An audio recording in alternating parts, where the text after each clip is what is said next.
Hey, what's up, YouTube? I wanted to make this video before I forgot. Um, been listening to a lot of video game podcasts the past couple of months or so. Um, I've been listening to video game podcasts for a while. Like maybe, one of them it may have been at least a year now. I'm not even 100% sure, but I've kind of picked up one of the more popular ones, Kind of Funny Games. Some of their podcasts and whatnot. Um, and what I've noticed, and it wasn't just on Kind of Funny, but also others have said, and even I myself, I agree with some of the things, is a lot of people have this same feeling about Red Dead 2. Now, before you sit here and be like, okay, here we go, another video about somebody's about to say, I'm just not feeling Red Dead 2. It's a great game. I'm just not feeling it. No, no, no. I'm not going that route. No, I've waited a long time for this. I absolutely enjoy it. It is definitely the one thing, I'll get this out of the way right now. The one thing I will agree with, it is a long, drawn out experience that you are going to partake in. I haven't beaten the game. I don't even think I'm anywhere near close to even. I'm pretty sure I don't even know if I've really truly scratched the surface yet. Um, this is what I'll say. And since this is a spoiler ES video, this is one of those watch at your own will type of things. This is where I'm at in the game. I'm a full, I'm a teacher, so I don't really have any free time. But luckily, we got a 3-day weekend coming up. We got Thanksgiving break not too long after that, and then the long haul to Christmas break. So I'll have some time to sit down and play soon-ish. But this is what I noticed in my little time playing the game. I've gotten up to, I think I've done every mission, and I think the only one I can do at this point now is you have the first camp, and they're basically about to have to relocate. I think the last thing that happened was we got into a fight, that large whatever happened in Valentine, the shootout in Valentine, where the dude you've been robbing finally showed up, and he's like, you've been robbing me. You don't even know me, but you've been robbing me. But I can promise you, y'all ain't gonna get away with this. That whole situation where you killed like a gang of people in Valentine, and then you guys are basically like, we got to pack up and go. That's where I'm at right now. I haven't started that thing, but I'm assuming that's the only thing I have to do, because the only mission that's popping up right now is to do something with Dutch. So I'm gonna get as much stuff done before we move to wherever the next camp is. I don't know, but I've been hearing a lot of the same thing, and the biggest complaint, besides the game being long and drawn out, like this is a slow burn. This is definitely a slow burn, and some people want that. I feel like most people don't have an issue with it. But we're gonna let you know right now. That's the one thing you do here for a fact. This is not a I'm gonna throw you into the game and things are gonna pick up super quick type of game. No, this is exact opposite. It goes pretty slow. It goes pretty slow in comparison to Red Dead 1. Red Dead 1, you could probably beat Red Dead 1. It's doable for sure. You could beat Red Dead 1, not 100%, you did everything, but you could beat it in a solid weekend for sure. Even Red Dead 2, you technically could beat in a weekend if that's all you did. But Red Dead 1, in comparison, it feels like you get through Red Dead 1 a lot quicker than Red Dead 2 up to this point. But the other thing I'm hearing about is the humanity of the game. Now, this is video games, but it also hits on psychology. It hits on humans, but multiple different things. The thing I think the most about is this. I think about, I have to factor in like the no Russian mission in Call of Duty. I can't remember if was it Modern Warfare 2, I want to say. Like, that was one of those missions where it was one of those things you did that happened in video game history, and you were like, whoa. And then you come to realize, like, the thing that got everybody after the fact was you never had to pull a trigger and kill a single person.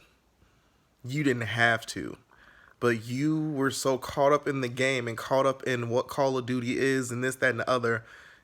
For a moment, your brain may not have factored in the fact that what this mission was basically you're a terrorist and you're in a airport literally killing hundreds of people. I'm pretty sure. Like, I never count how many people you kill in that mission, but you walk in with a machine gun, multiple people, and y'all just get to spraying everybody and everything in sight. But it was one of those moments in video game history where it was like, whoa. Once it was put out there, like, you didn't have to pull the trigger at all. You just had to follow the path, basically. But you not once had to pull the trigger to get through that mission. And of course, they made it skippable in general.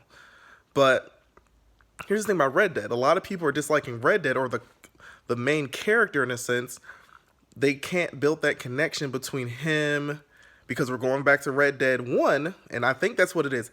If you come in, have played Red Dead 1, I feel like what it has done to Red Dead 2 when it comes to the character you play, it makes it somewhat unfair.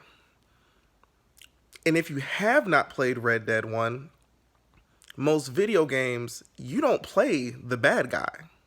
So even then, it's an out-of-body experience, because the way this game starts, without me even getting super far into the game, you're the bad guy. You get what I'm saying? You are a bad guy.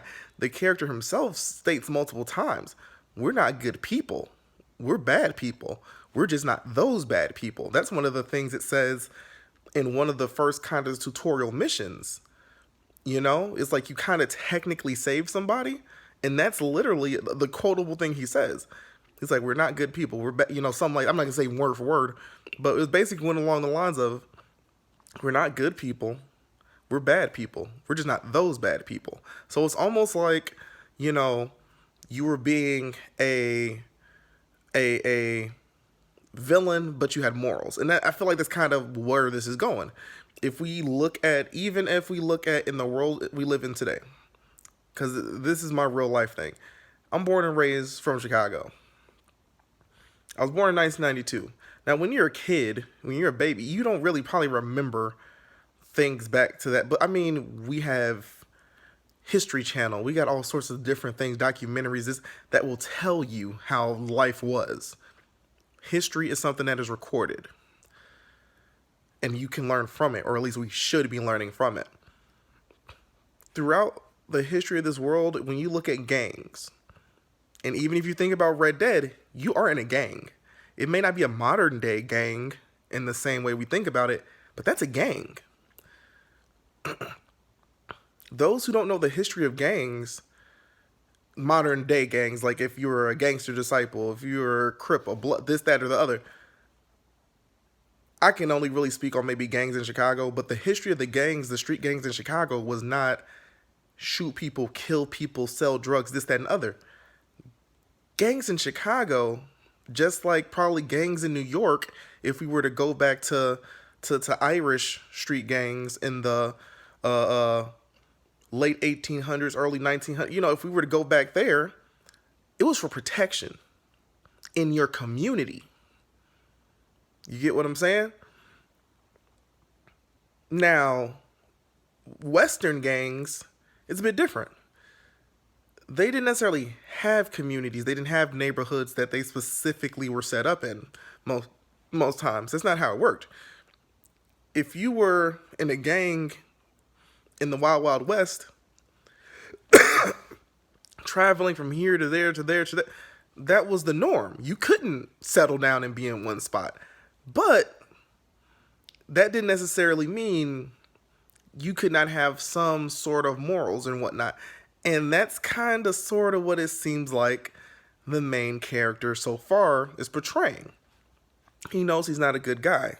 He knows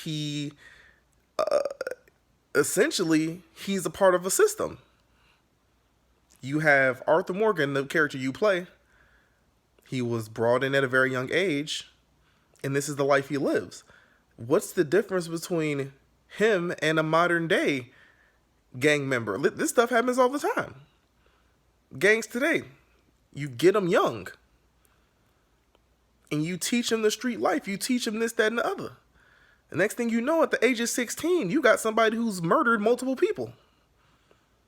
And in their mind, in their brain, they don't realize that's not okay.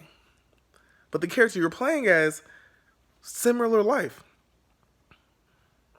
I forget the exact backstory, but it pretty much says he has been with Dutch's gang, the Vanderlyn gang, from a young age. He was basically raised by Dutch and Hosea, if I'm saying his name right. You know, he was raised by those two. Those are his role models. They taught him everything he knows. And I'm just going based on what I know up to this point. Like I said, if you played Red Dead 1, then you know John Marston. You get to see a young John Marston in this game, who, like Arthur Morgan, was brought in at a young age, brought in as basically a preteen. And he has been raised in this life.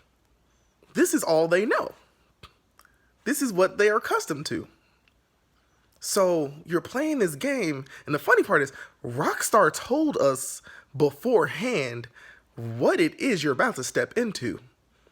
You are a gang member. Do not be shocked. But you know why I feel like so many people are shocked and they're turned off to this and they feel uncomfortable with this and they can't connect? I want to say there's some cultural things, life experience things.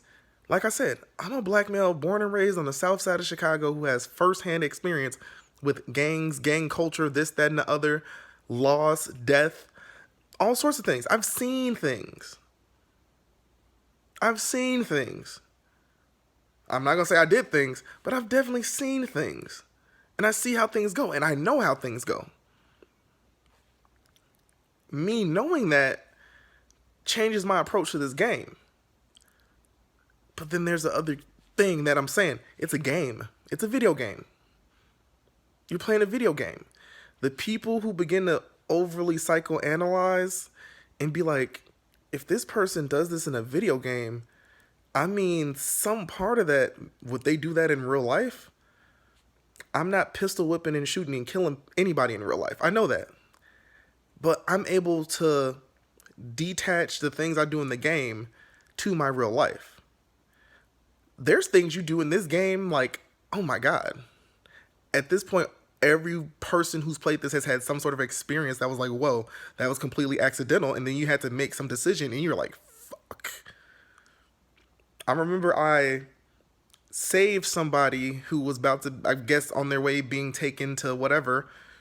And I shot the two lawmen transporting this person. And I shot the lock off the back of the cage that had the person in it. And in doing that, I must have accidentally hit L2, or I hit something, or my gun was still out. It aimed my gun at the person. Now, I'm clearly trying to save this person because I had an experience before saving somebody, and they gave me some relevant information I was able to use. So I'm like, oh yeah, I'm definitely about to get this person out of here because they were going to give me some information. They're going to tell me about something, I don't know. But I saved the person, like I said, accidentally. I'm pretty sure at this point by now we've all done it. Accidentally pointing my gun at the person. And the funny part is, the chick said, you saved me just to kill me? And then she took off running. And I'm like, this is the first time I actually had that experience. I'm like, is she going to calm down? Can I hog tie her and calm her down? Can I do something? Because I still want to get whatever the information is. I'm trying to be like, this was purely an accident. Calm down. And it just wasn't happening. And then it weirdly got to the point where I was like, click, click, boom, just killed her. I literally was running around chasing her. I know she wasn't going to report me or turn me in or anything, but it was just like, this is a game. I can't get the information out of her now. But see, that's the thing. The way this game is designed, maybe, just maybe I could have met her later. And maybe who knows what. I don't know. Maybe I'm going to regret shooting this lady in the back. I don't know. But she was a fugitive anyway. They were getting ready to lock her up. I just killed like two two sheriffs or whatever. I mean, I just killed people on your behalf. I'm fed up. But like I was saying, got a lot of people. They say this game is good. They say the game is great, but it's like I just don't like playing this character because I'm so I know the game is supposed to be about doing good and building up my character and making morally right decisions, but then the game forces you to basically kill people and then turn around and do a robbery and you're pistol whipping people, and I just don't feel good. I'm shaking people down and the game makes you feel like shit. And a lot of people who have played the game deeper in, they say to you, just keep playing. It's going to get to the point where, things will change and the decisions you make can be those morally correct decisions, and it won't be a forced situation where you're a bad guy. But like I said, we got a lot of people who are playing this game and they literally, like, they can't do it because the feeling of, like, I want to be a good guy so bad, I'm being forced to be a bad guy. Like, I can't connect with it because it goes against my every right. It's a video game. It's a video game. I could turn on Red Dead right now, turn on new game, and kill every damn body if I wanted to. I could kill everybody. It does not mean I'm a effed up person. Not at all. Not at all. Now, if I sat here and I played this game 24 hours straight and I developed some sort of obsession with it, and then I went on social media and I was saying all sorts of crazy this, that, and the other, and then now people had to be like, is Calvin okay? Then we could say some things. Then, somebody might need to call 911. But this is a game. Just play the game. Just play the game. Everybody deep down knows whatever was made is amazing. Just play it out. Just play it out. Just see. You have to disconnect from Red Dead 1. You have to disconnect for a little while, I guess, I'm assuming, from being that morally good person. Because maybe what the game is trying to do is trying to force you to be a bad, evil motherfucking person so you can witness that and experience that and be put in that uncomfortable position so you can change this character. They're trying to set the scene for you. I feel like that's what all they're doing. They're trying to set things up so you can really truly see what it is you're about to deal with and what may be happening. It's called Red Dead Redemption for a reason. It's called Red Dead Redemption for a reason. At some point, this person's going to have a heart-to-heart. They're going to have we all know it's going to happen if you ain't got there yet. You're going to be able to make the choices and the decisions that hopefully bring a more positive outcome to the character. Now, if it's going to be like Red Dead 1 where you get killed at the end no matter what the fuck, who knows? But we know how this is going to go down. But it's an amazing game.